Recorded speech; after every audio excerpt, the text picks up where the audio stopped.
Venimos entonces hace varios lunes, 3 lunes específicamente, en este discurso, y ese discurso del pan de vida pues lo dividimos en 3 partes. La primera parte era esa declaración de Jesús, en donde él dice que él es el pan de vida. Hace 8 días vimos la segunda parte, que era esa apropiación del pan de vida, y hoy vamos a ver la tercera parte de este discurso, que es la respuesta que se le da a ese pan de vida, o la respuesta que se le da a esa declaración que hace Jesús.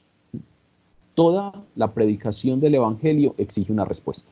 Si ustedes revisan, cuando Juan el Bautista, así como Jesús, predicaban, responsabilizaban abiertamente a sus oyentes de actuar en la verdad que se les dio. Los exhortaban a arrepentirse porque el reino de los cielos se había acercado, y los exhortaban a mostrar frutos de arrepentimiento, y cuando eso no pasaba, pues abiertamente responsabilizaban a los oyentes, porque hay una respuesta que es demandada por la palabra de parte de los oyentes. La gente iba a donde Juan y respondía algo como: el que tiene 2 túnicas, dele una al que no tiene, y el que tiene que comer, haga lo mismo, compártalo con el que no tiene nada para comer. Y luego cuando venían los publicanos para ser bautizados, le preguntaban: maestro, ¿qué haremos? Y él les decía: no exijáis más de lo que está ordenado. Cuando venían los soldados y le decían: ¿y nosotros qué haremos? Él les dijo: no hagáis extorsión a nadie, no calumniéis, contentaos con vuestro salario. Es decir, hay una respuesta que tiene que ver con el arrepentimiento de los pecados, pero también hay una respuesta que tiene que ver con los frutos dignos de arrepentimiento, los frutos que muestran el arrepentimiento, que en ocasiones tenía que ver con compartir con el necesitado, pero en otras ocasiones tenía que ver con la honestidad en la ejecución del trabajo.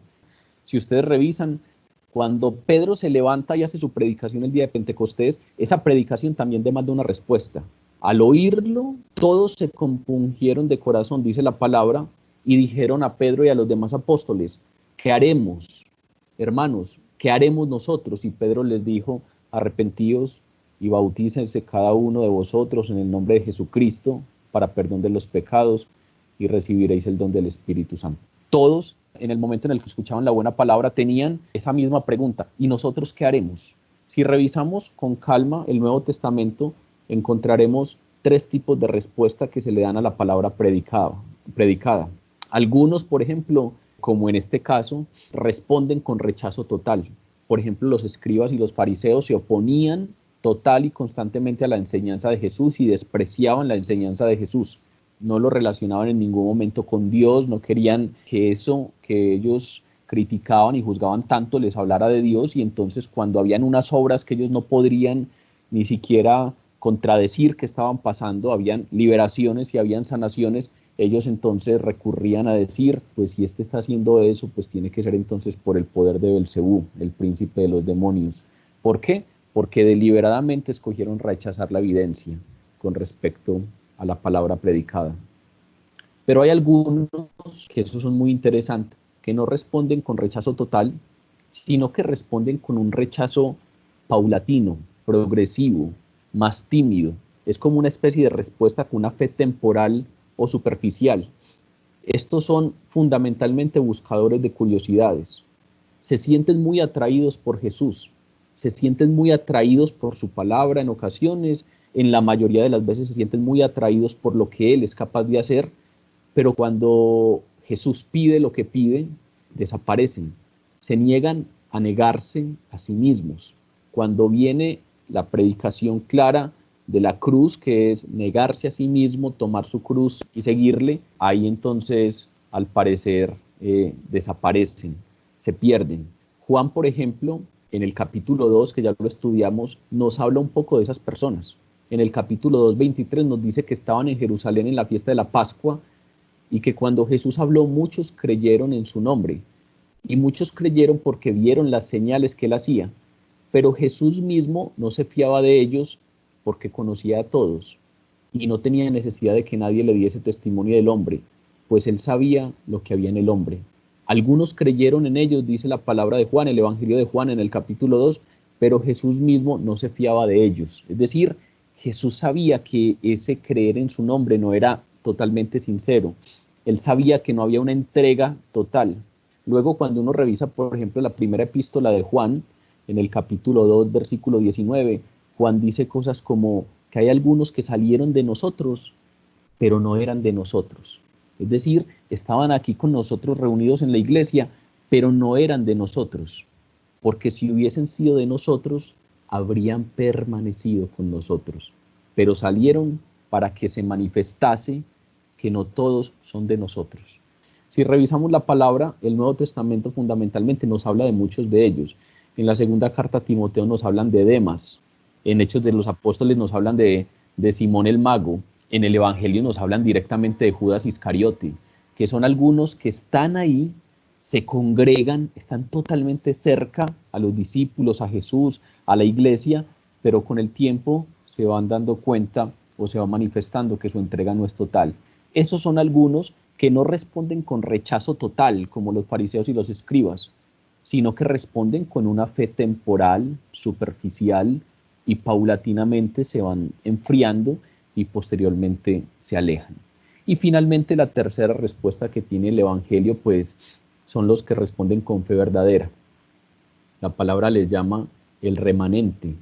El remanente es lo que queda por ahí después de un tamizado.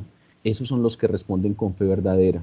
Son más pocos y son estos que creen para salvación que Jesús es el Hijo de Dios y el Mesías. Hoy estamos entonces frente a este capítulo 6 de Juan, en donde está el sermón del pan de vida. Y en esta tercera parte de ese sermón, pues hay una respuesta a este sermón.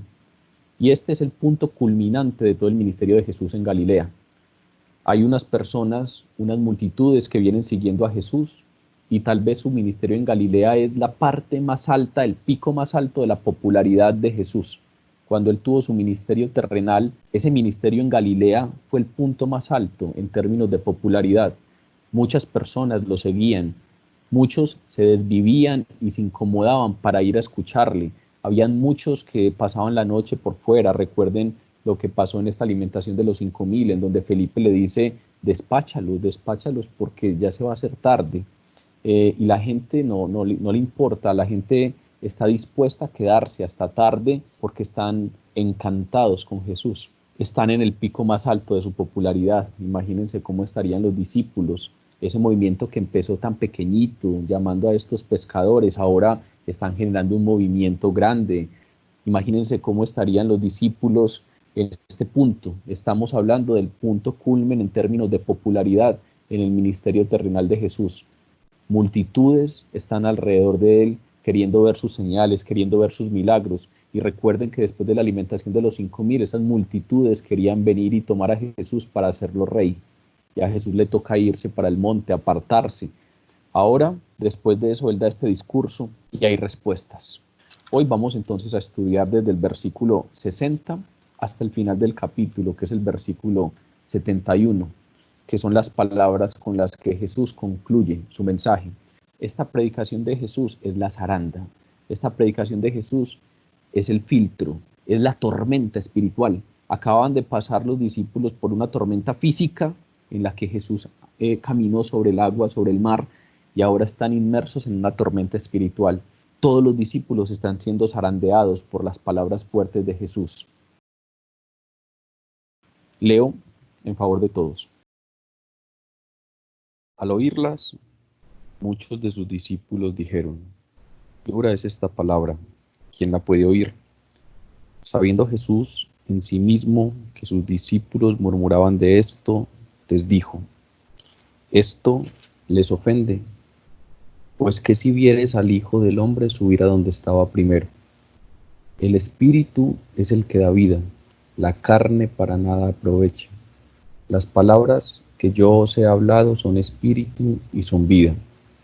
Pero hay algunos de vosotros que no creen, porque Jesús sabía desde el principio quiénes eran los que no creían y quién le había de entregar. Y dijo, por eso os he dicho que ninguno puede venir a mí si no le fuere dado por el Padre. Desde entonces muchos de sus discípulos volvieron atrás y ya no andaban con él. Dijo entonces Jesús a los 12, ¿queréis acaso iros también vosotros? Le respondió Simón Pedro, Señor, ¿a quién iremos? Tú tienes palabras de vida eterna. Y nosotros hemos creído y conocemos que tú eres el Cristo, el Hijo del Dios viviente. Jesús les respondió: ¿no os he escogido yo a vosotros los 12, y uno de vosotros es diablo? Hablaba de Judas Iscariote, hijo de Simón, porque este era el que le iba a entregar y era uno de los 12. Si uno revisa este texto desde el versículo 60 hasta el versículo 66, ahí al parecer hay una primera respuesta, hay una primera reacción, la reacción de algunos discípulos que al parecer son falsos discípulos. Vean que una de las cosas más interesantes de este texto es que en el versículo 60 comienza diciendo, al oír su predicación, al oír sus palabras, muchos de sus discípulos dijeron: dura es esta palabra, ¿quién la puede oír? Todos de los que se habla en este texto son discípulos de Jesús. ¿Qué quiere decir eso? Discípulo es el que está en el camino, siguiendo al maestro. Todos estaban siguiéndolo. Puede que algunos con unas intenciones, otros con otra, pero todos estaban siguiéndolo. Aquí no nos están hablando de los no creyentes. Aquí no nos están hablando, como en otros textos, de los fariseos, o de las autoridades judías, o de los saduceos. No, aquí nos están hablando de aquellos que están detrás de Jesús porque sus palabras les han interesado, o porque sus obras y sus señales y sus milagros le han generado algún tipo de interés. Aquí nos están hablando de usted y de mí, que estamos en el camino. Algunos hace más tiempo, otros más recientemente, pero aquí nos están hablando de todos, los discípulos, de aquellos que están en el camino. Y resulta que hay algunos que les pareció la palabra. Al oírlas, muchos de sus discípulos: ¿qué dura es esta palabra? ¿Quién la puede oír? Y sabiendo Jesús en sí mismo que sus discípulos murmuraban de esto, les dijo: esto les ofende, pues que si vieres al Hijo del Hombre subir a donde estaba primero. Hay algunos discípulos que les parece muy dura la palabra. Lo primero que tenemos que aclarar de este texto es que llamar discípulos a las personas aquí presentadas no necesariamente implica que son verdaderos seguidores de Cristo. Y por eso en la introducción arranqué con lo que arranqué. Lo que inicialmente me interesaba dejar muy claro es que no necesariamente el hecho de que en la misma palabra se le llama discípulos a algunas personas quiere decir esto o implica esto, que sean verdaderos seguidores de Cristo. Aquí, cuando empezamos a leer el versículo 60, nos hablan directamente de que muchos de sus discípulos dijeron: dura es esta palabra, ¿quién la puede oír? Los que dicen que esa palabra es muy dura, vuelvo y repito, no son los no creyentes, no son los fariseos, no son las autoridades judías, son los seguidores de Cristo. Así como Juan en su primera epístola nos dice: hay muchos que estaban acá al lado de nosotros y ahora tienen doctrinas falsas. No se dejen engañar. Si ustedes se leen con detalle la primera epístola de Juan, se van a dar cuenta que Juan advierte a la iglesia de que no se deje engañar de los falsos maestros. Pero cuando está haciendo esa advertencia dice: cuidado, que es que lo más difícil de reconocer a los falsos maestros es que los falsos maestros estaban aquí dentro de nosotros. Los falsos maestros estaban ahí, en la iglesia. Entonces, aquí nos están hablando de algunos que están siguiendo a Jesús, pero no necesariamente eso implica entonces que sean discípulos. El término con el que se denota un discípulo, o el término griego asociado a la palabra discípulo, es el término matetes. El término matetes se refiere literalmente a alguien que se pega a su maestro como estudiante o como aprendiz. El maestro no era, el discípulo no era aquel que iba a una escuela. El discípulo era aquel que se iba a vivir con su maestro y aprendía de él porque se le pegaba y sabía cómo le hablaba a las personas en público, pero también sabía cómo contestaba en privado y también sabía cómo, qué reflexiones sacaba en sus lecturas privadas. Se pegaba al maestro y aprendía de él, pero no necesariamente el término matetes o discípulo implica nada sobre la sinceridad o la devoción del discípulo. Aquí nos están hablando de discípulos, pero vuelvo y repito, no necesariamente esto solamente se refiere a aquellos que tienen un discipulado sincero. Además de los discípulos de Jesús, si revisamos el Nuevo Testamento, también nos hablan de los discípulos de Juan el Bautista, también nos hablan de los discípulos de los fariseos, en Hechos de los Apóstoles nos hablan de los discípulos de Pablo, etcétera. Entonces el término discípulos simplemente nos está hablando de algunos que querían seguir las enseñanzas de alguien, y habían algunos que querían seguir las enseñanzas de Jesús, que querían pegársele a Jesús para aprender de él, aprender cómo vivir. Sin embargo, aunque Jesús lo seguía en multitudes, especialmente al comienzo de su ministerio y hasta este punto es el punto de quiebre fuerte del ministerio de Jesús, la mayoría de los seguidores de Jesús estaban fascinados por los milagros que él realizaba, fascinados sobre todo por la curación de enfermedades y en menos proporción por la alimentación milagrosa que hizo, al menos en 2 ocasiones. Muchos de ellos estaban fascinados por estas obras y buscaban mucho emociones, pero no necesariamente buscaban la verdad. Los discípulos de los que nos habla el versículo 60 no eran diferentes. Se sentían muy atraídos superficialmente hacia Jesús por los milagros que ya habían visto. Habían comido la comida que él les dio.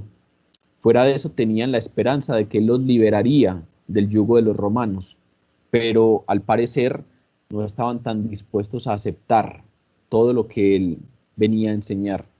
No estaban tan dispuestos a aceptar todo lo que él traía.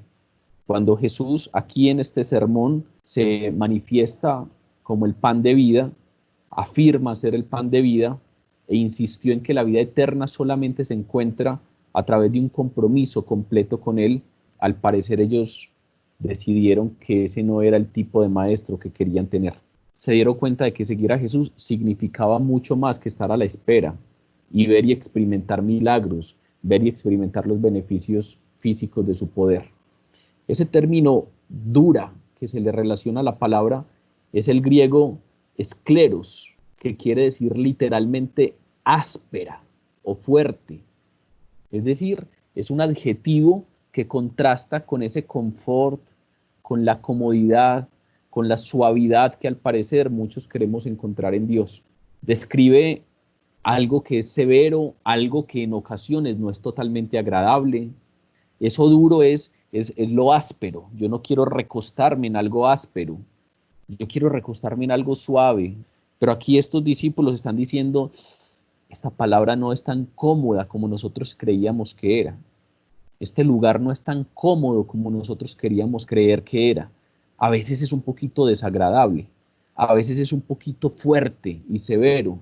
A veces tiene cosas difíciles de aceptar. A veces tiene cosas que incomodan. Al parecer los discípulos se acaban de dar cuenta que el evangelio a veces tiene cosas que incomodan. Que no todo es ven al Señor Jesús y se acabarán tus problemas. Al parecer estos discípulos se acaban de dar cuenta que no todo es las comodidades que a veces buscamos, que al parecer la palabra en ocasiones es severa, es áspera, no siempre es agradable, no siempre es fácil. ¿Quién la puede oír? Y cuando hablan de quién la puede oír, no quieren decir que la palabra de Jesús sea incomprensible, quieren decir que la palabra de Jesús es inaceptable.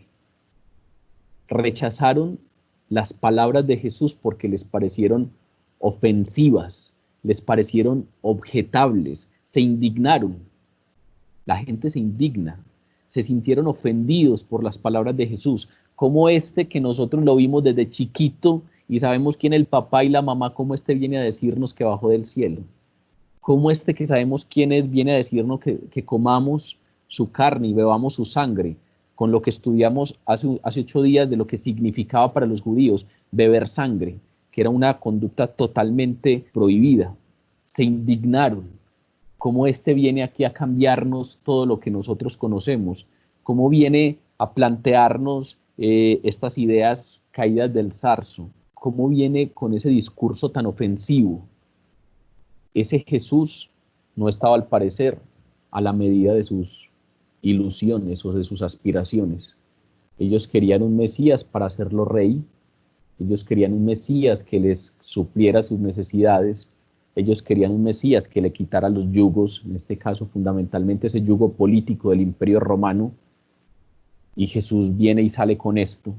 Y entonces lo más interesante de estos discípulos es que no se van aburridos, así como aquel hombre rico que se fue triste porque Jesús le puso al parecer le dijo algo muy fuerte: ve y vende todo lo que tienes y dáselo a los pobres. Y él se fue triste porque como que sabía que ahí estaba toda su felicidad y su esperanza. No, estos no se van tristes, estos se sienten ofendidos, se van indignados, sentían que era totalmente justificable alejarse de Jesús, porque lo que estaba diciendo era absurdo, porque lo que estaba diciendo era ofensivo y objetable, porque lo que estaba diciendo era escandaloso.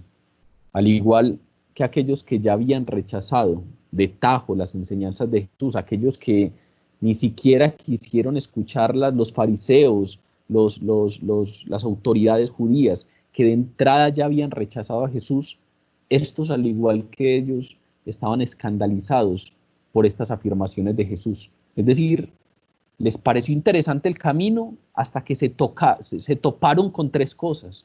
En este discurso, Jesús dice tres cosas fuertes para ellos. Dice que vino del cielo en el versículo 33, en el 38, en el 41, en el 42, en el 50, en el 51. Si lo leen con calma, Jesús en este discurso repite al menos unas 6 veces que Él descendió del cielo. Y eso para ellos es totalmente escandaloso. Luego Jesús dice que es la única respuesta a la necesidad espiritual del hombre. Si ustedes leen el versículo 33, si leen el versículo 35 y si leen el versículo 40, se van a dar cuenta que Jesús está diciendo: la única manera para que ustedes tengan vida, esa vida espiritual que les hace falta, la única manera de que ustedes llenen ese vacío que tienen dentro, la única manera soy yo, la única respuesta soy yo. Y finalmente, el llamarlos a comer su sangre, su carne y beber su sangre, fue para ellos piedra de tropiezo. Les pareció muy interesante la propuesta de Jesús, les pareció muy interesante la multiplicación de los panes y los peces, les parecían muy interesante las sanidades milagrosas, les parecían muy interesantes las palabras, algunas de las palabras de Jesús, hasta que se toparon con esto. Yo descendí del cielo, soy el único, soy la única respuesta a su necesidad espiritual, no hay otra. Y para usted tener vida en mí, tiene que hacerse uno conmigo, tiene que comer mi carne y tiene que beber mi sangre. Esas cosas hicieron que estos que al principio, al parecer, estaban siguiéndole, no fueran capaces. Se indignaron, les pareció totalmente repugnante lo que Jesús estaba diciendo, les pareció totalmente absurdo, se ofendieron y les pareció entonces justificable alejarse. Lo que los alejó del reino no es que esta enseñanza fuera inaceptable, aunque a ellos les parecía inaceptable. Lo que los alejó del reino de Dios es que no la aceptaron debido a su incredulidad. La única manera de aceptar este tipo de cosas es creer por fe. Él vino del cielo. Es el único camino entre Dios y los hombres. Vino y murió por nosotros, entregó su cuerpo y su sangre, se entregó totalmente, y solamente a través de ese sacrificio nosotros podemos entrar justificados delante del Padre. Eso no es algo que se acepte porque es fácil de entender, pero no quiere decir que eso sea una enseñanza inaceptable. Quiere decir que es algo que se acepta solo por fe. Y entonces lo que los alejó a ellos del reino no fue que la enseñanza fuera inaceptable, fue que por falta de fe no fueron capaces de aceptarla. Yo recuerdo en el grupo de oración en el que yo comencé, en el que conocí a Dios, una vez hablaron de un hombre muy racional que les parecía que la Biblia era un tremendo absurdo. Y cuando hablaba con sus amigos creyentes, les decía: ¿cómo pueden ustedes creer lo que dice la Biblia? Si en ese libro dicen que hay un gran pez, una ballena, que se comió a un profeta, que se comió a Jonás, y Jonás siguió vivo dentro de la ballena. ¿Cómo pueden ustedes ser tan tontos de creer lo que dice un libro que afirma semejante barbaridad? Pero luego Dios tocó su corazón, conoció a Jesús, se dio cuenta que la palabra era un regalo inmenso para conocerlo, y después de algunos meses, cuando su amigo lo molestaba porque ahora creía en lo que antes juzgaba tan fuertemente, él decía: después de conocer a Jesús y después de conocer lo que hizo por mí, si hoy Jesús me dice no solamente que una ballena se tragó a Jonás y lo escupió vivo, sino que si hoy Jesús me dice que Jonás se tragó una ballena y la tuvo en su estómago y después la escupió viva, yo le creería, no por lo aceptable que sea la verdad, sino por la fe que tengo en aquel quien me afirma esa verdad. Aquí estamos precisamente hablando de eso. Aquí estamos hablando no de qué tan aceptables nos parecen las verdades, sino de quién es el que nos afirma que eso es verdad y en quién ponemos nuestra fe para aceptarlo o no. Esa es una reacción típica de los falsos discípulos, lo que pasó acá. Concibían o percibían en Jesús una fuente de sanidad, una fuente de comida gratis, una fuente para la liberación de la opresión enemiga, y mientras eso pasaba se agolpaban alrededor de él.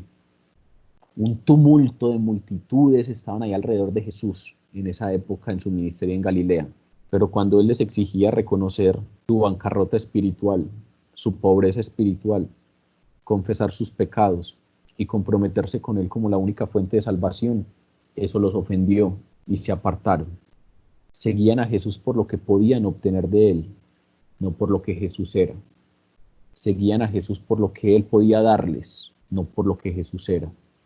Como pasa con tantos falsos discípulos, o como ha pasado con tantos falsos discípulos en la historia de la iglesia. Los discípulos verdaderos vienen a Cristo, pues obviamente con pobreza espiritual, lamentando su pecado, con hambre y sed de justicia, y reconociendo que solamente Jesús puede satisfacer eso. Sin embargo, los falsos discípulos pues no lo siguen por esto. Como ya dijimos, lo siguen por lo que quieren de él, no por quién él es. No tienen problema con verlo como un bebé precioso en el pesebre navideño. Casi nadie tiene problema con el pesebre. Yo tengo un libro aquí en la biblioteca que me leí hace muchos años y que me gusta mucho, porque no es de un teólogo, sino de un periodista, que una vez escribió este libro que se llama El Jesús que nunca conocí. Y él habla de que durante su vida él siempre conoció a un Jesús que estaba en las tarjetas navideñas, un Jesús que traía regalos en diciembre, un Jesús que estaba en el pesebre. Normalmente no tenemos problema con ese bebé en el pesebre navideño, no tenemos problema con ese Jesús que parece un reformador social, que tiene un mensaje amplio de amor y de tolerancia. No tenemos problema con ese Jesús que parece ser el ser humano ideal, aquel que todos los demás deberíamos imitar, que es una fuente de salud, de riqueza, de felicidad terrenal. Pero empezamos a tener problemas a veces, es cuando tenemos que aceptar al Jesús bíblico, al Dios hombre, que reprendió sin miedo a los pecadores, que les advirtió sobre el infierno eterno, que dice abiertamente que existe un infierno y que salvarse de ese infierno solo viene por creer en sus palabras. Ese, al parecer, ya no nos parece tan cómodo, ya nos parece más áspero, ya nos parece más fuerte y más severo. Jesús entendía el corazón de cada persona y era consciente de que sus discípulos murmuraban de su enseñanza, así que a esos discípulos les dijo: esto les ofende. Él sabía de antemano que sus discípulos murmuraban y les lanzó la pregunta: esto les ofende. Y ese verbo ofende en griego es muy lindo porque es el verbo del que viene la palabra escandalizarse, que tiene que ver con ese no solamente ofenderme, sino escandalizarme, y ese escandalizarme es molestarme, pero también molestarme para tomar otra posición. Yo me escandalizo de esto que pasa acá, y cuando me escandalizo no es solamente porque una molestia suave, no, yo me escandalizo es porque me molesté fuertemente y dejo de comulgar con eso, porque estoy escandalizado con eso y miro para otro lugar. El verbo escandalizó de griego tiene que ver con eso, tiene que ver no con la ofensa suave, sino con el molestarme y dejar de creer. Cuando Jesús dice esto les ofende, está diciendo directamente esto les escandaliza, esto los lleva a una molestia tal que ustedes no comulguen con ello y por lo tanto tengan que dejar de seguirme. Esa fue la palabra directa. La pregunta es, ¿ustedes comulgan con esto? ¿O esto los escandaliza? ¿O esto los lleva a tomar otro camino? Esos falsos discípulos se molestaron con la enseñanza de Jesús y eso los hizo tomar otro camino. Les hizo abandonar su fe superficial, la fe superficial que tenían en él. Jesús entonces, sabiendo que la razón principal del rechazo era esa afirmación que él había dado, la afirmación de que él bajó del cielo, entonces les pregunta, ¿y qué pasaría entonces si vieres al Hijo del Hombre subir a donde estaba primero? Si no son capaces de aceptar que descendí, ¿qué pasaría entonces si vieres al Hijo del Hombre subir a donde estaba primero? Pareciera estar diciendo, si me vieran subir al cielo, entonces por fin se convencerían de mi origen celestial. Algunos comentaristas, al leer este versículo, consideran que Jesús hace una referencia implícita a su crucifixión, esa crucifixión que luego llevó a la resurrección y luego a la ascensión. Y hacen esta relación, recuerden, por algo que ya leímos y estudiamos en el capítulo 3 de Juan, en donde Jesús mismo dice, es necesario que el Hijo del Hombre sea levantado, como fue levantada la serpiente en el desierto, haciendo referencia a esa serpiente que era un estandarte que Moisés levantó en el desierto y que cuando las serpientes mordían al pueblo de Israel y estaban muriendo a causa de esas mordeduras de serpiente, todo el que mirara esa serpiente en el cetro de Moisés quedaba sano. Cuando Jesús dice es necesario que el Hijo del Hombre también sea levantado, algunos comentaristas consideran que también habla de su crucifixión, no solo de su ascensión. Es como si le estuviera diciendo a los falsos discípulos que se escandalizaban por esa enseñanza, ¿cuánto más se escandalizarían ustedes si supieran cómo se va a realizar? Es como si estuviera diciendo, si se escandalizan porque les dije que vine del cielo y que soy la única respuesta que tienen y que deben comer mi carne y beber mi sangre y que yo a través de ello les daré vida eterna, ¿cuánto más se ofenderían y se escandalizarían si supieran lo que tendré que padecer? ¿Cuánto más se escandalizarían con la cruz? ¿Cuánto más se escandalizarían si supieran que para poder darles esa vida tengo que entregar mi cuerpo y mi sangre y tengo que ser levantado en una cruz para poder resucitar y ascender a los cielos? El escándalo de la cruz, como dice Pablo, piedra de tropiezo para los judíos, que no aceptan que el Mesías pueda morir, y mucho menos en la muerte vergonzosa de la cruz. Aquí Jesús es como si les estuviera diciendo, ¿y qué pues pasaría si me vieran subir a donde estaba primero? Ahí sí creerían o se escandalizarían aún más. Jesús dejó ahí abierta esa pregunta y dejándoselas abierta, ¿qué pasaría si ustedes me ven subir a donde estaba primero? Pues viene y les dice, el espíritu es el que da vida y la carne para nada aprovecha. Y las palabras que yo les hablo son espíritu y vida. Así como lo hizo en el versículo 3, Jesús aquí está contrastando al espíritu que da vida con la carne que para nada aprovecha. Es decir, Jesús está diciendo, la vida espiritual, esa que a ustedes les hace falta, solo viene cuando el Espíritu Santo imparte la vida de Cristo en el creyente. Recuerden lo que vimos hace 8 días. Todos tenemos un vacío. ¿Por qué? Porque todos tenemos vida material, vida biológica, bios. Pero cuando nacemos no tenemos zoe, que es vida espiritual. Esa vida espiritual solo la da el Espíritu Santo. Y el Espíritu Santo solo viene cuando creemos en Jesús. Entonces aquí Jesús está diciendo, esa vida espiritual que ustedes necesitan, solo viene cuando el Espíritu Santo imparte mi vida, cuando el Espíritu Santo imparte la vida de Jesús en el creyente. El Espíritu es el que da vida, la carne para nada aprovecha. Las palabras que yo les hablo son espíritu, son vida. El Espíritu es el que les puede dar vida. Esto no viene de voluntad de ustedes ni de voluntad de carne. El Señor entonces lo que está haciendo aquí es exhortando a quienes murmuraban y discrepaban de comer su carne. Él lo que les está diciendo es, les hace falta vida espiritual y necesitan participar en el Espíritu, porque la vida espiritual no se discierne carnalmente, es el Espíritu que da vida. En otras palabras, les estaba diciendo, ustedes no han entendido nada de lo que yo he dicho, y no quieren venir a mí para que yo les dé vida. Por el contrario, se están indignando de lo que he dicho y tomarán otro camino. Nadie puede seguir a Jesús sin oír y obedecer las palabras que Él habló y de las cuales declaró que son espíritu y vida. Por eso la importancia de venir a la palabra y por eso la importancia de estos textos como los que estamos estudiando hoy, en donde hay una predicación directa de Jesús. ¿Por qué? Porque ahí están las palabras de Jesús.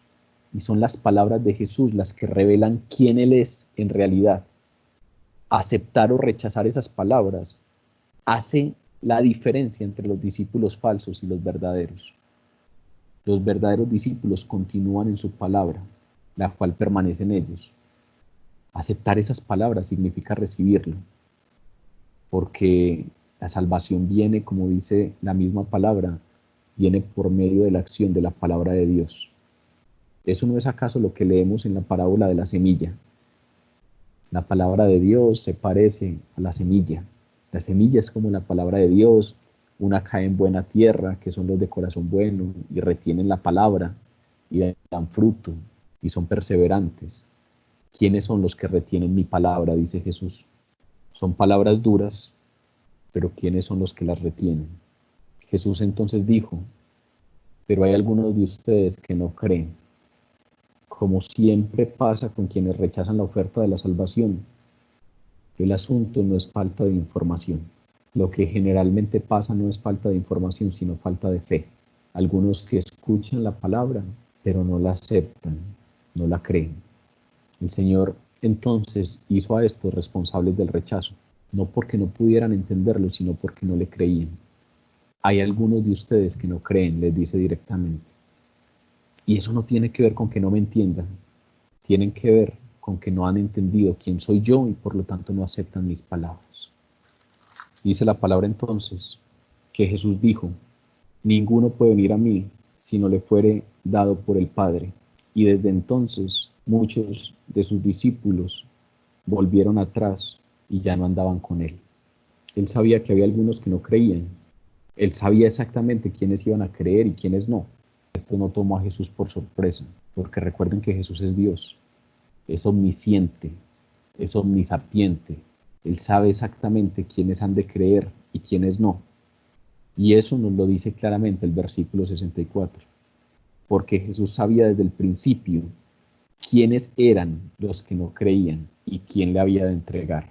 Sabe tanto de la respuesta de nuestro corazón, que incluso sabía de antemano que había un traidor en su grupo más íntimo, hablando de Judas Iscariote.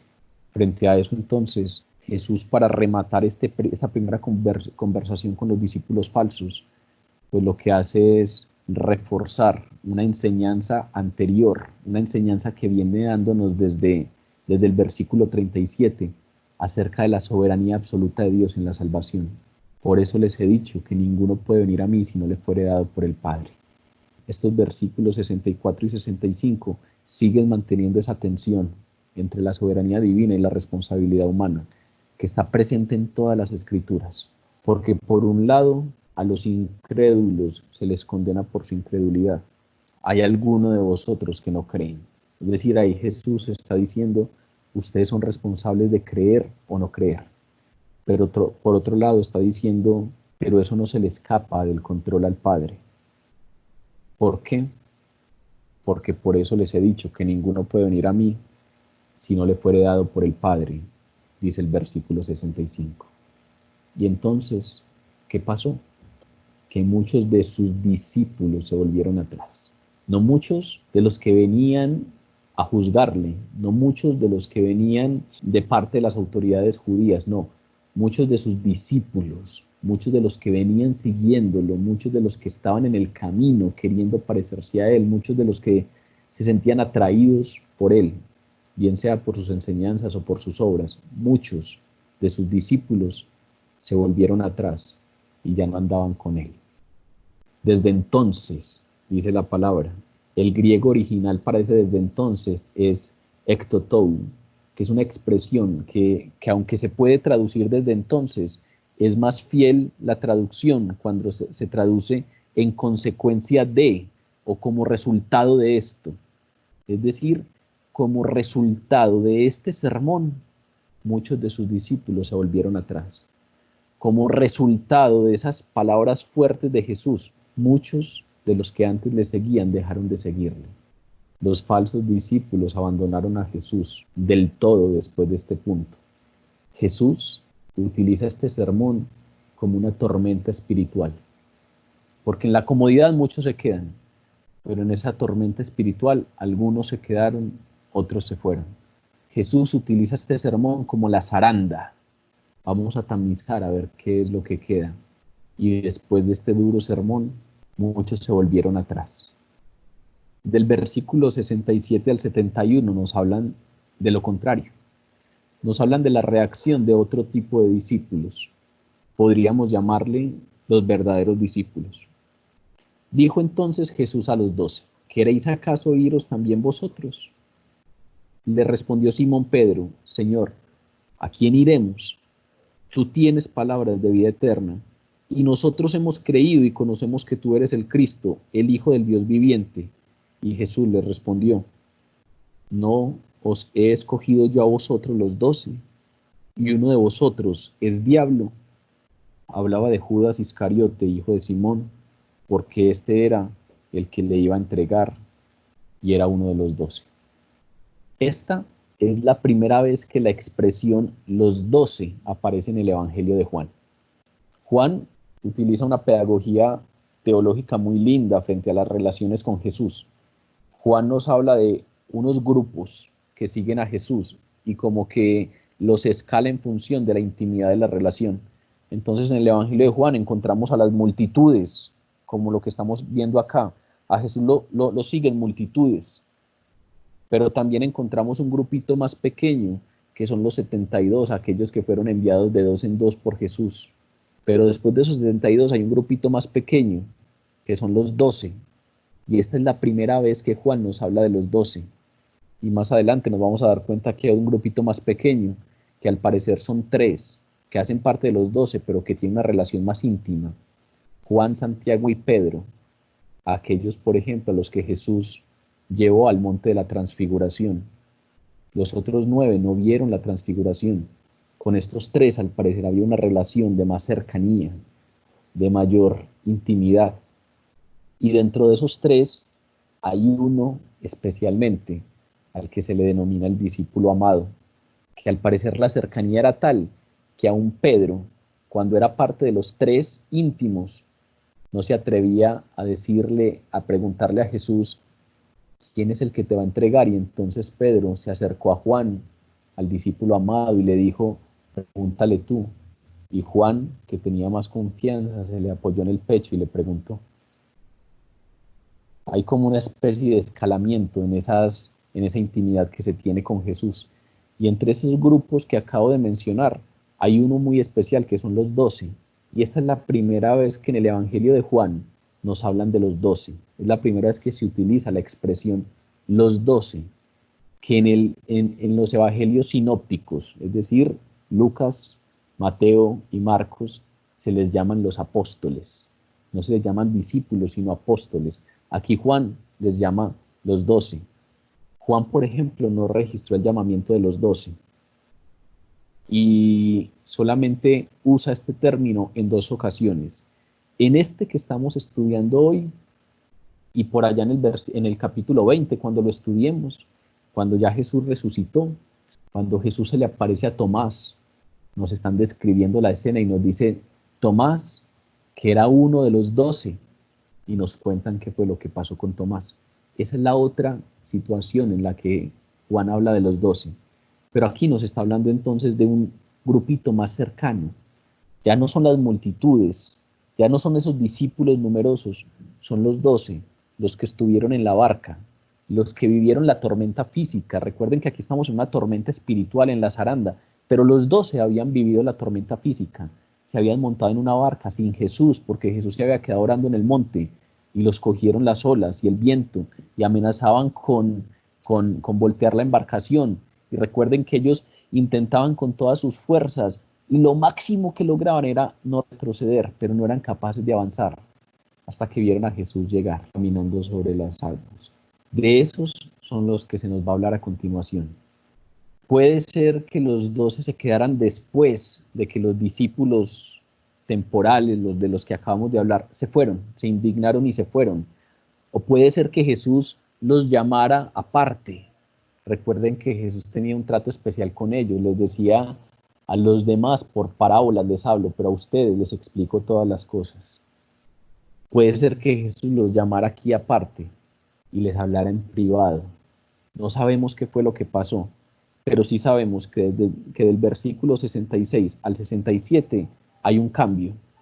Ya Jesús no está hablando con esa multitud de discípulos que se desencantan y se van, sino que Jesús está frente a los 12, solo frente a los 12, y les hace una pregunta: ¿queréis acaso iros también vosotros? El texto griego de esta pregunta da pie a una respuesta negativa. Es como si Jesús estuviera suscitando la respuesta. Es como si Jesús hubiera utilizado la deserción, el abandono de los discípulos falsos, para venir y contrastar la fe de los 12. Así como aquellos se fueron, ustedes también quieren irse. Así como ellos hicieron, también va a pasar con ustedes. El desencanto que acaban de vivir ellos, también lo están viviendo ustedes. Imagínense el momento que estaban viviendo los apóstoles. Imagínense el momento fuerte que estaban viviendo estos 12.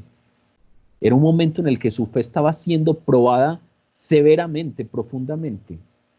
¿Por qué? Pues imagínense la dificultad de no dejarse llevar por la corriente. Habían multitudes, y multitudes son multitudes. Recuerden que en los textos anteriores, en la alimentación de los 5.000, Juan nos dice que son 5.000 sin contar mujeres y niños, y que los estudiosos del tema nos dicen que entre 15.000 y 20.000 personas habían probablemente. Entonces, cuando hablamos de multitudes, no es, habían 50 pelagatos ahí reunidos alrededor de Jesús. No, habían multitudes, 15.000, 20.000 personas. Y después de este discurso fuerte, dejaron de seguirle la gran mayoría. Imagínense cuán difícil entonces es no dejarse llevar por la corriente. Cuán difícil entonces es no dejarse llevar por esa multitud. Incluso, tal vez, cuán difícil es no dejarse llevar por conocidos o amigos míos que están ahí. Nos dicen que la multitud se fue, solamente se quedaron los 12. Aquí estamos viendo a unos 12 que venían andando con una multitud. Tal vez algunos los conocían, a otros no. Que tal vez sintieron el impulso de dejarse llevar por la corriente. Que tal vez esos comentarios también los tocaban a ellos. Esos comentarios de la gente que murmuraba y decía: pero si este es José, el hijo de José y María, y lo vimos desde chiquito, ¿cómo va a haber descendido del cielo? Tal vez esos comentarios también ellos los escuchaban y los hacían tambalear. Incluso, seguramente, también simpatizaban con el propósito de la multitud cuando su entusiasmo por Jesús estaba en lo más alto. Seguramente ellos también querían ver a su maestro siendo aclamado por el pueblo. Seguramente ellos también querían popularidad. Seguramente ellos también querían reconocimiento, y les parecía muy interesante un movimiento que estuviera llegándole a 20.000 personas. Seguramente ellos también estaban siendo zarandeados por esa ansia de gloria y de fama. Recuerden aquella madre de este par de discípulos que le decía a Jesús: permite que mis hijos se sienten uno a tu izquierda y uno a tu derecha cuando estés en tu trono. Es decir, Tal vez ellos creían en Jesús, claro, pero tal vez también querían que Jesús viniera con su ministerio fuerte, con su reinado, y ellos pudieran tener entonces ese papel protagónico. Muy seguramente esa aclamación popular a su maestro no les era indiferente. Seguramente también estaban felices de que vinieran muchos, de que crecieran los seguidores, de que seamos muy populares. Si somos tantos es que estamos haciendo bien las cosas. Si antes éramos 5 o 6, después 12 y ahora estamos en 20,000, es que Dios sí lo respalda. Eso no es lo que escuchamos en nuestras iglesias. Es que Dios nos respalda porque están viniendo muchos. Es que Dios nos respalda porque el grupo está lleno. Es que Dios los respalda porque tiene muchos seguidores.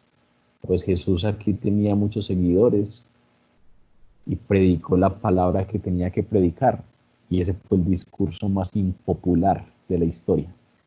Imagínense lo que estaba pasando por la cabeza y por el corazón de sus discípulos.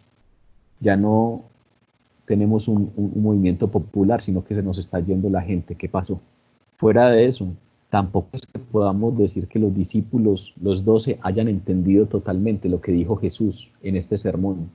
Recuerden, y más adelante lo leeremos, que cuando Jesús anuncia a sus discípulos directamente su muerte, ellos sintieron rechazo por esto.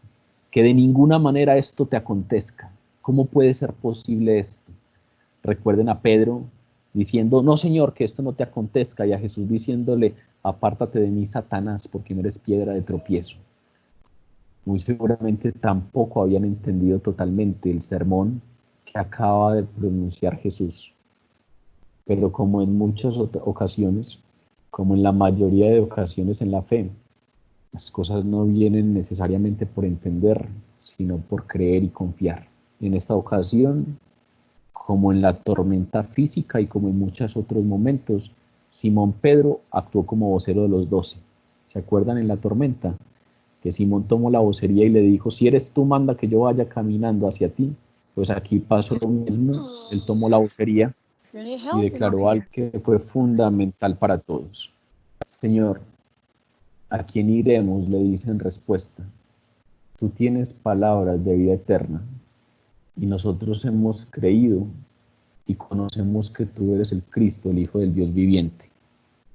Muy seguramente esa declaración que está haciendo Pedro nos trae a la cabeza la declaración que hizo Pedro en Cesarea de Filipo cuando Jesús les preguntó, ¿quién dice la gente que soy yo? Y Pedro dijo, algunos dicen que sos Juan el Bautista y otros están por ahí diciendo que sos Elías y otros dicen que sos Jeremías o algún otro de los profetas. Y entonces Jesús les dice, bueno, ¿y ustedes qué piensan? ¿Quién dicen ustedes que soy yo? Y Pedro también toma la vocería en esa ocasión y dice, tú eres el Cristo, el Hijo del Dios viviente. Eso marca la diferencia. No eres un profeta, no eres un tipo muy admirable, eres el Cristo. El Cristo es la palabra griega para el Mesías. Tú eres el Hijo del Dios viviente. Ya hemos hablado de que el Hijo de Dios quiere decir que tiene la misma esencia de Dios, por lo tanto es Dios. Aquí trae a colación una sentencia similar y le dice, Señor, ¿a quién más iremos? Si solamente tú tienes palabras de vida eterna y nosotros hemos creído y conocemos que tú eres el Cristo, el Hijo del Dios viviente. La multitud solamente estaba dispuesta a aceptar a Jesús como un segundo Moisés. Por eso Jesús dice directamente, yo soy el pan vivo bajado del cielo, pero no como ese pan que comieron sus discípulos, sus antepasados en el desierto, que comieron y murieron, hablando del pan, el maná que dio Dios a través de Moisés. No, el que coma de mí no morirá jamás. La multitud quería que Jesús fuera esa especie de segundo Moisés, que los alimentara, que fuera un buen proveedor. Quería que proveyera para sus necesidades materiales. Pero los 12 veían en él a quien realmente es. Sabían que su maestro tenía palabras de vida eterna. A pesar de que no entendimos todo el discurso, todavía no entendimos eso de la cruz, todavía no nos queda totalmente claro, seguramente pensarían, ese tema de cómo es eso de comer la carne y beber la sangre, eso no les quedó claro, pero no importa que no quede claro. Sabemos quién es nuestro Maestro y sabemos que solamente Él tiene palabras de vida eterna. Salieron triunfantes de la tormenta espiritual. ¿Por qué? ¿Cómo se mantuvieron firmes estos 12? ¿Qué había en ellos de distinto que lograron pasar esa tormenta espiritual? Pues es una pregunta de interés práctico para todos nosotros, porque así como ellos pasaron por esa crisis de fe, cualquiera de nosotros puede de crisis de fe, porque vemos malos ejemplos en la iglesia, porque tenemos dudas religiosas o doctrinales, o porque simplemente queremos seguir la corriente del mundo, seamos muy cultos o seamos analfabetas, seamos profesionales, científicos o seamos iletrados, no importa. Cualquiera de nosotros puede pasar por una duda de fe fuerte, porque esto no es de entender, sino de creer. Y entonces a todos nos interesará saber cómo estos 12 se mantuvieron firmes, por si nos llega a nosotros, o para cuando nos llegue a nosotros, ojalá podamos mantenernos firmes.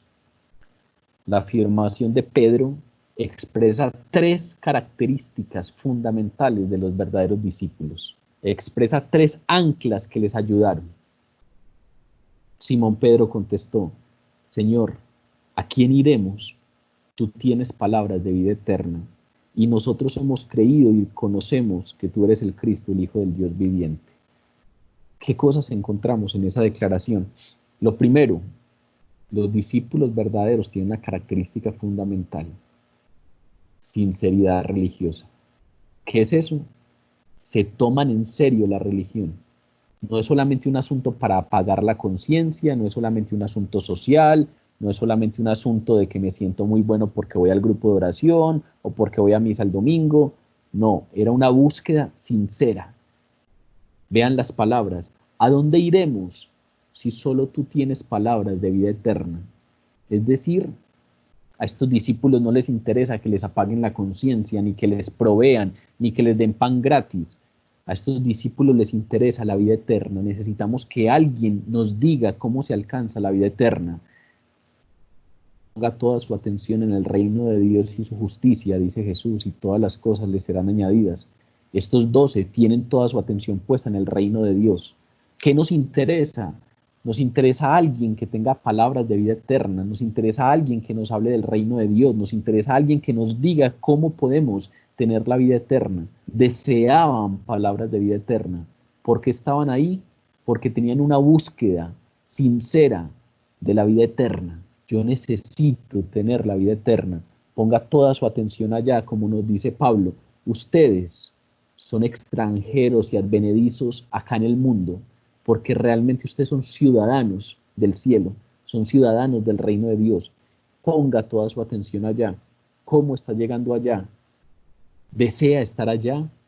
No ve la hora de estar allá, como Pablo le decía a los filipenses: por mí, ojalá estuviera rápido al lado de mi Señor, pero por ahora, por asuntos del anuncio del Evangelio, conviene que esté acá. Pero ojalá estuviera allá, porque no quiero seguir estando aquí como extranjero, porque quiero ya encontrarme con mi Señor. Estoy ansioso de la vida eterna, estoy ansioso del reino. Estos discípulos deseaban palabras de vida eterna. ¿A quién más iremos, Señor? Solo tú tienes palabras de vida eterna, es decir, sus búsquedas son reales. No están buscando a Dios para arreglar su relación. No están buscando a Dios para arreglar sus finanzas. No están buscando a Dios para tener sanaciones o para tener menos problemas. Esas cosas pueden ser añadiduras, sí. Esas cosas Dios las hace, sí. Pero ellos no están buscando a Dios por esto. ¿A quién más iremos? Si solo tú tienes palabras de vida eterna, y a nosotros nos interesa la vida eterna. Sinceridad religiosa, lo primero que tienen esos discípulos. Pero lo segundo, al parecer tienen una clara percepción de las opciones que tenían. ¿A quién iremos? Nosotros, que buscamos la vida eterna, no tenemos más opciones. Esos otros que ya se fueron, muy seguramente se irán detrás de otro maestro que les hable las palabras que ellos quieren escuchar, que los entretenga un rato, porque hay gente que busca entretenerse. Hay gente que busca quien hable bonito y quien ore bonito. Ellos van a encontrar, porque habrá otros que hablen bonito, seguramente habrán pensado, pero nosotros que buscamos la vida eterna, no tenemos más opciones. ¿A quién más vamos a ir? Si es que solo hay un camino, si es que solo hay una respuesta al vacío existencial y al vacío espiritual, ¿a dónde más vamos a ir? ¿Vamos a ir a donde los fariseos, a donde los hipócritas religiosos? ¿O vamos a ir donde los saduceos que solamente adoraban lo material y lo temporal y no creían en la vida espiritual ni creían en la resurrección? ¿Cómo vamos a estar allá si nosotros buscamos la vida eterna? No tenemos a dónde más ir. No hay otro maestro, porque nosotros no venimos detrás de un maestro. Venimos detrás del Mesías. ¿A quién más iremos? Si solo tú, Cristo, tienes palabras de vida eterna. Tienen una clara percepción de las opciones que tenían. No hay otro lugar en donde pueda encontrar lo que busco. ¿Que hay algunas cosas que no entiendo? Sí. ¿Que hay algunas cosas un poco más difíciles? Sí. Pero te quieres ir. ¿A dónde más vamos a ir, Jesús? No quiere decir que este discurso nos haya parecido cómodo. No quiere decir que este discurso que acabas de dar, nosotros no estemos de acuerdo con ellos, que dicen que es una palabra dura, que es áspera, que es severa, que quién la puede oír. No estamos afirmando que no estamos de acuerdo con ellos. Sin embargo, aunque no entendamos, aunque nos parezca áspero, aunque nos parezca a veces incómodo, ¿a quién más iremos, Jesús, si solamente tú tienes palabras de vida eterna? Pero la tercera característica que tienen es una confianza real en su Maestro. Hemos creído y sabemos quién eres, dice Pedro en el versículo 69. Nosotros hemos creído y conocemos que tú eres el Cristo, el Hijo del Dios viviente. No entendemos cómo lo vas a hacer, todavía no entendemos cómo es eso del reinado, no sabemos cómo es eso de la redención. Nosotros sabemos que tú eres el Cristo. Nosotros hemos creído, tenemos fe, hemos creído y sabemos quién eres. ¿Usted sabe quién es su Señor? Muy seguramente ellos, a pesar de no entender muchas cosas, sabían que su Maestro era el Santo de Dios y no les cabía la menor duda. Sabían que su Maestro era el Santo de Dios, el Mesías esperado. Aunque no entendían muchas cosas. ¿Por qué? Porque uno puede confiar sin entender cuando realmente hay cercanía y se confía. Usted podría decir hoy, como ese señor del que les hablé ahora, si a mí hoy me dicen que Jonás se tragó a la ballena y que después la vomitó viva, yo lo creo si me lo dice mi Señor, porque sé que es el Dios de los imposibles, sé que no tiene límites. Usted sabe quién es el Señor. Tiene una relación con Él como para que usted pueda confiar sin entender.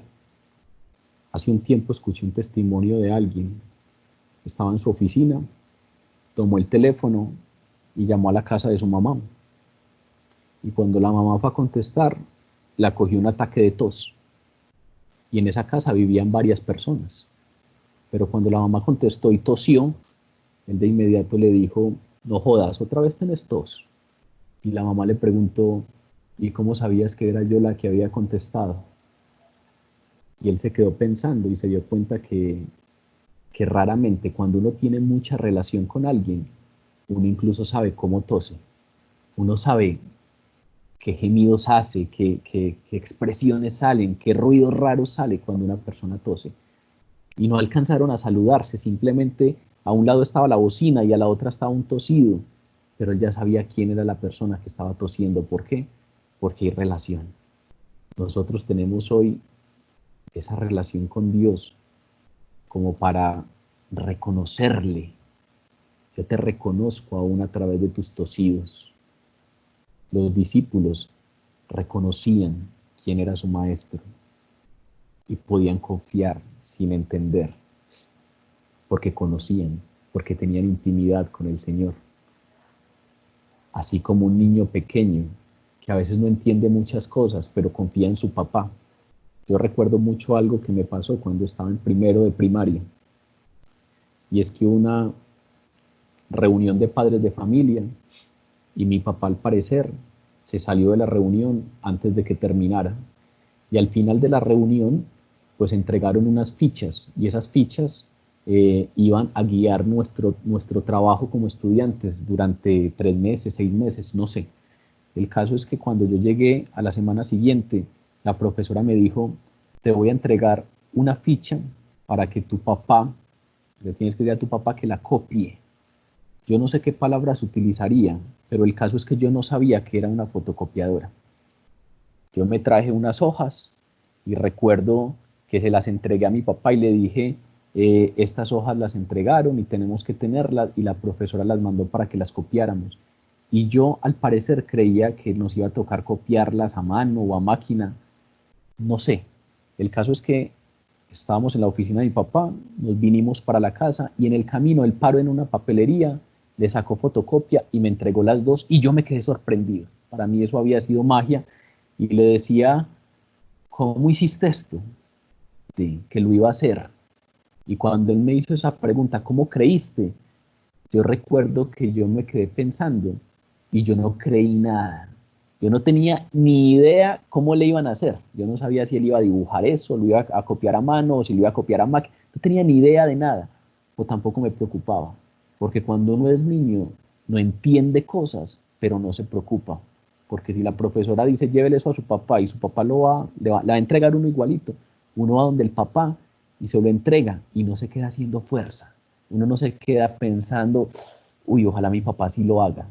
Uy, ojalá mi papá no se le olvide. Uy, ojalá mi papá sí lo haga bien y no se salga de la raya y haga las letras igualitas. No, yo simplemente se lo entregué y me quedé tranquilo. Y no entendía eso cómo se hacía porque era la primera vez que al parecer veía una fotocopia. Pero se confiaba porque tengo relación con él. Porque sé que cuando le digo algo que necesito para el colegio, él me lo trae.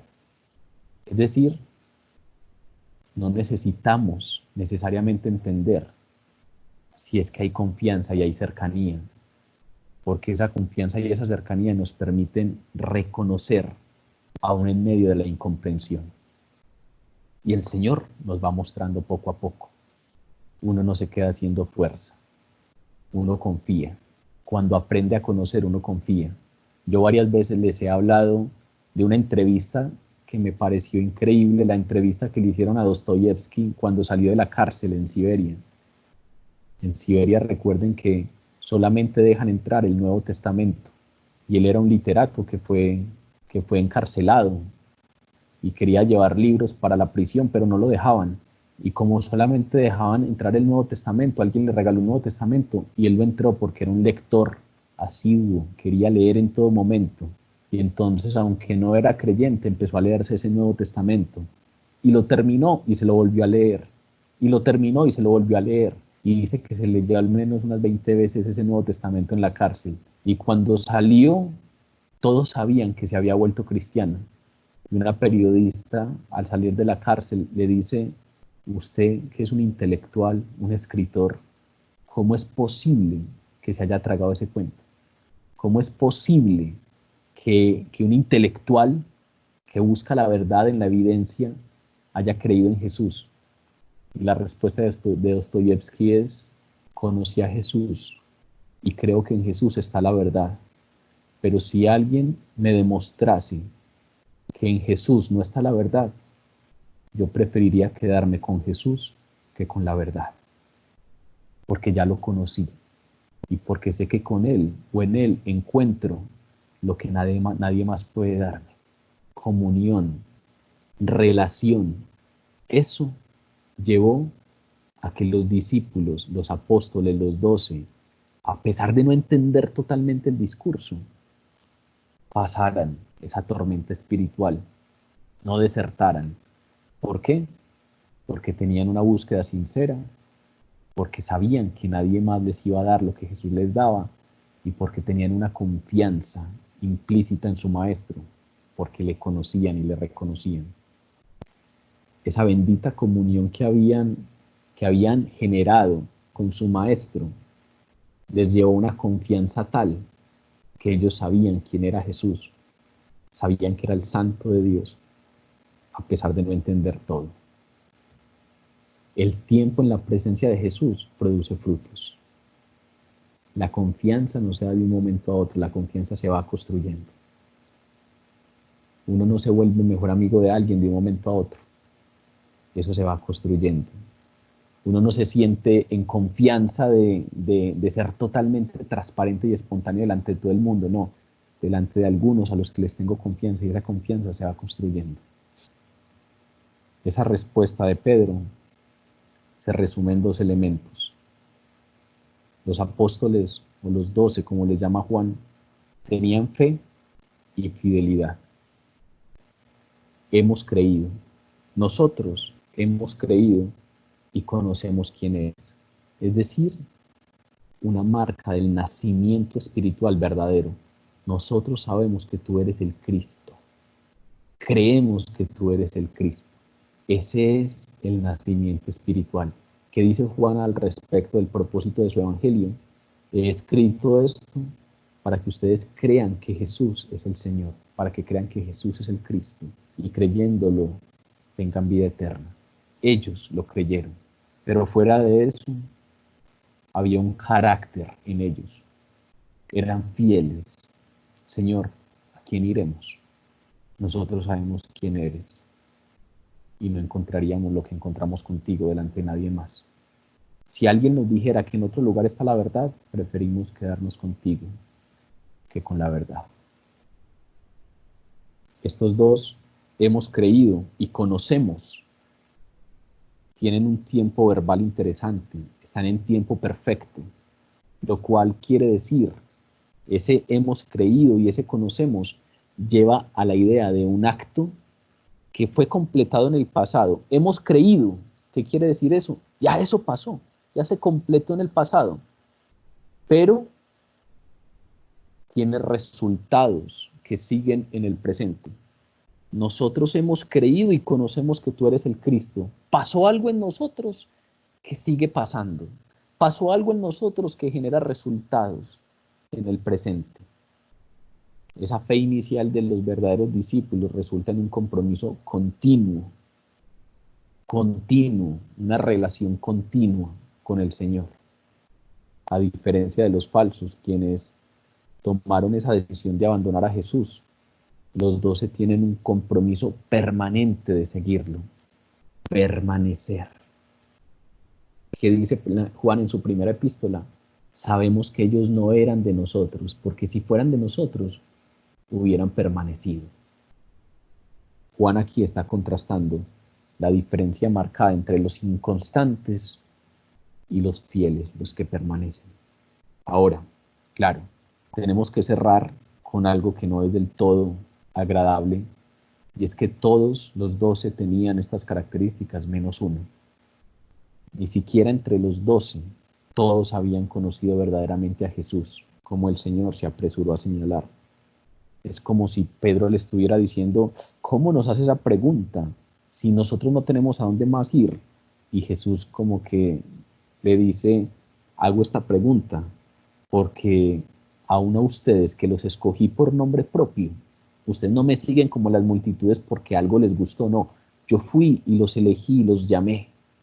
No me habéis vosotros elegido, fui yo mismo quien os elegí. Aún a ustedes que yo los escogí, a vosotros los 12, y uno de ustedes es diablo. Imagínense lo que sintieron ahí los discípulos. Obviamente cuando Jesús habla aquí de elección, no está hablando de la elección para la salvación, sino la elección para el apostolado. Porque obviamente nos queda claro que Judas Iscariote no fue salvo. Entonces cuando él dice, yo los elegí a ustedes, no nos están hablando de una elección para salvación, sino para el apostolado. Jesús, por ejemplo, después allí en la última cena, en el aposento alto, cuando sale Judas a los 11 restantes, les dice, ahí sí que los eligió para salvación. No me elegiste vosotros a mí, sino que yo los elegí a vosotros, os elegí a vosotros, y os he puesto para que vayáis y llevéis fruto, y vuestro fruto permanezca, para que todo lo que pidiereis en mi nombre, Él os lo dé. Eso solo se los dijo cuando ya había salido Judas. Hay uno de esos 12 que es diablo, dice Jesús. Judas Iscariote, hijo de Simón, dice Juan.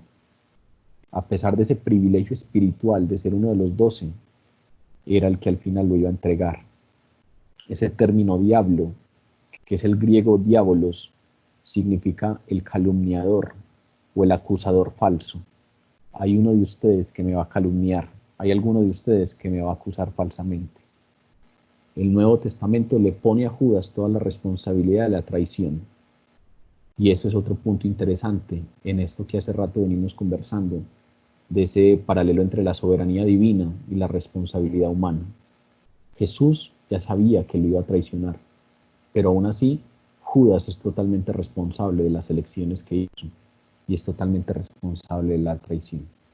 Una de las más escalofriantes palabras que uno encuentra en el Evangelio las encuentra en el capítulo 26 de Mateo, y es Jesús hablando sobre Judas.